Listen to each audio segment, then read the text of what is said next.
Today we're going to be looking at 2 Samuel chapter 13. This is the story of Amnon and Tamar.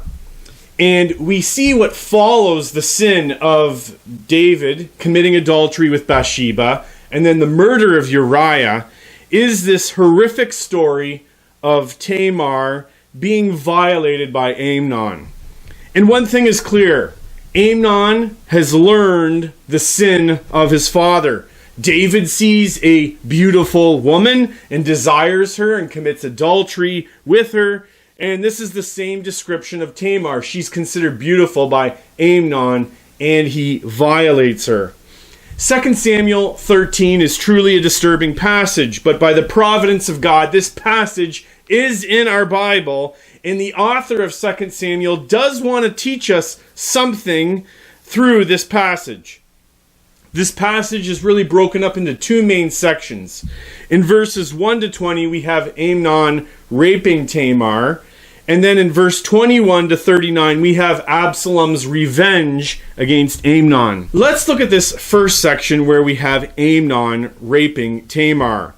This story starts out with the mention of Absalom, and he's going to be one of the main characters up until 2 Samuel 19, where we have David mourning for his death. Absalom has a sister named Tamar, and it just so happens that Absalom's half-brother, Amnon, is in love with his sister. Thus, Amnon loves his half-sister. Also note that Tamar is described as beautiful. Amnon was tormented, depressed, vexed, or frustrated because he could not have his half-sister Tamar. Amnon could not have her because it would be a violation of the law of God for a person to have relations, sexual relations, or marriage to a half-sister. Leviticus 18 verse 9. You shall not uncover the nakedness of your sister, your father's daughter, or your mother's daughter, whether brought up in the family or in another home. Also, Leviticus 20, verse 17. If a man takes his sister, a daughter of his father or a daughter of his mother, and sees her nakedness, and she sees his nakedness, it is a disgrace. And they shall be cut off in the sight of the children of their people. He has uncovered his sister's nakedness, and he shall bear his iniquity. Also, Deuteronomy 27, verse 22 says, Cursed be anyone who lies with his sister. But then we run into another character in this story, Jonadab, where Jonadab gives advice to Amnon. We're introduced to Jonadab. He's a cousin of Amnon. He's described as a crafty man or a wise man. The Hebrew word there is wisdom. He's a wise man, but his wisdom is earthly, it's demonic. Jonadab is clever and experienced in wickedness. Jonadab knows that something is wrong with Amnon. He looks haggard or miserable. Amnon declares to Jonadab that he loves his stepsister. He can't do anything about it. And Jonadab gives Amnon the idea to get Tamar to make cakes in his presence, and then he can take advantage of his half-sister. Clearly, this is a wicked idea. David as well wonders what's up with Amnon. He's not doing well, and Amnon makes the request to David to have Tamar bake cakes in his presence to make him feel better. It is thought that these cakes that he would be baking would bring healing to Amnon. Well, we have Tamar at Amnon's house. Tamar goes into the residence of Amnon to make cakes for him. Amnon requests that everyone leave the room, so he's left alone with Tamar. And then in verse 11 to 13, we have Amnon taking advantage and Tamar's pleading. Amnon takes advantage while Tamar is close, and he grabs her. And Amnon requests to lie with her, which is a clear advance for sexual activity. But we see the response of Tamar to this request in verses 12 to 13. No, my brother, do not violate me, for such a thing is not done in Israel. Do not do this outrageous thing. As for me, where could I go? Where could I carry my shame? And as for you, you would be as one of the outrageous fools in Israel.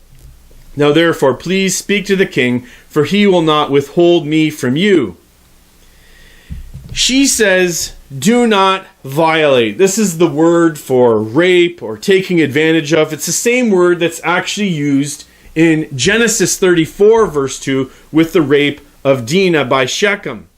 It's also the same word used in Judges 19, verse 24, and 20, verse 5, used to speak about how the men of Gibeah raped the Levites' concubine. She also says, such is a thing not done in Israel. This refers to a brother sleeping with his sister, Deuteronomy 27, verse 22. If you do this, you are cursed. And in 2 Samuel 13, 12-13, the Hebrew word fool is used 2 times to describe the actions or the request of Amnon. It's the Hebrew word naval, which means fool. Outrageous, in 13 verse 12, the ESV translates this word, and fool in 13:13 speak of a person who's living in rebellion against God. Specifically, when you look at the book of Proverbs, a fool is someone who lives in rejection to God's holy ways and commands. In verse 14, the language is very graphic in 2 Samuel 13. He wouldn't listen to Tamar, Amnon. He grabs her, he violates her, or rapes her, and he lays with her. But we also see a radical shift here in verses 15 to 17 of Amnon towards Tamar. He hates his sister. He has fulfilled his desire, but he no longer loves her. He hates her. And she's sent out of the room of Amnon and will bear the shame of the acts done to her by Amnon. And we see in verses 18 to 20 that Tamar is described as a virgin who wore a robe, but she tears that robe and puts ashes on her head in mourning. Absalom, her brother, knows what has happened, and he seeks revenge upon Amnon in verses 21 to 39. The response of David, though, in verse 21 is quite shocking. He's just very angry, but he does nothing. And this actually reminds us of Eli in the early part of 1 Samuel, where he sees his sons who are functioning as priests, acting in an absolute wicked way, but he does nothing.